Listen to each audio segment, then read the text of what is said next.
నమస్తే, welcome to Sakshi cinema. నేను మీ కృష్ణబాల. Thriller సినిమాలు అనగానే చాలామంది మలయాళీ దర్శకులే గుర్తొస్తారు. మర్డర్ మిస్టరీ అనే కాన్సెప్ట్తో ఇప్పటికి ఎన్ని మూవీస్ తీసుంటారో లెక్కే లేదు. వీటిలో చాలా వరకు అద్భుతమైన హిట్స్ అయ్యాయి. ఇలాంటివి ఇంకా వస్తూనే ఉన్నాయి. అలా గత నెలలో థియేటర్లో రిలీజ్ అయి హిట్ అయిన సంభవం అధ్యాయం 1 రీసెంట్గా హాట్స్టార్లో తెలుగులోనూ స్ట్రీమింగ్లోకి వచ్చింది. ఇంతకీ ఈ మూవీ సంగతేంటి, నిజంగా అంత బాగుందా అనేది రివ్యూలో చూద్దాం. మలయాళం నుంచి వచ్చిన మరో ఇంట్రెస్టింగ్ థ్రిల్లర్ ఇది. క్రైమ్, మిస్టరీ అనే అంశాలకు టైం లూప్ అనే క్రేజీ కాన్సెప్ట్ జోడించారు. అయితే ఇలాంటి క్లిష్టమైన సబ్జెక్ట్ని ప్రేక్షకులకు అర్థమయ్యేలా చెప్పడం చాలా కష్టం. కానీ కాస్త కన్ఫ్యూజన్ ఉన్నప్పటికీ అందరికీ అర్థమయ్యేలా తీశారు. ఈ విషయంలో పూర్తిగా సక్సెస్ అయ్యారు.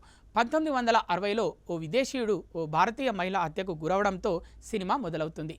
కట్ చేస్తే ప్రస్తుతానికి వచ్చేస్తారు. ఆనంద్, అతడి బ్యాక్గ్రౌండ్ ఏంటనేది నింపాదిగా చూపిస్తారు.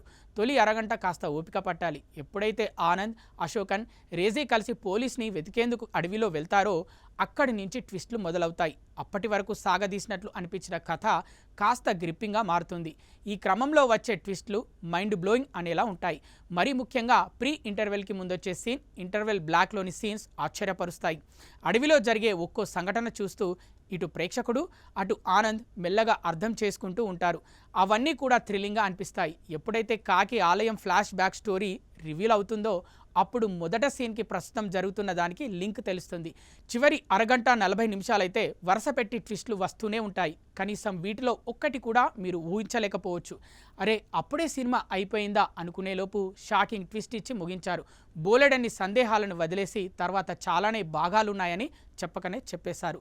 ఈ సినిమాలో నటించిన ఒక్కరు కూడా మనకు తెలిసిన ముఖాలు కావు. అయినా సరే ఇంట్రెస్టింగ్గా చూస్తాం, ఎందుకంటే అలా నటించారు కాబట్టి.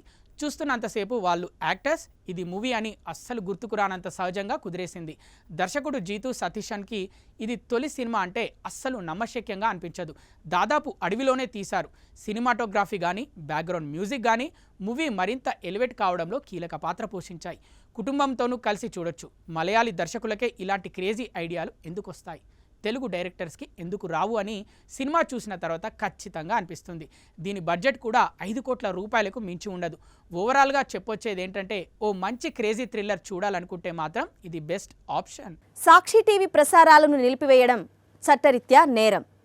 సాక్షి టీవీ ప్రసారాల కోసం మీ స్థానిక కేబుల్ ఆపరేటర్ని వెంటనే సంప్రదించండి. డిటిహెచ్లో, ఇంటర్నెట్లో కూడా సాక్షి టీవీ ప్రసారాలను వీక్షించవచ్చు.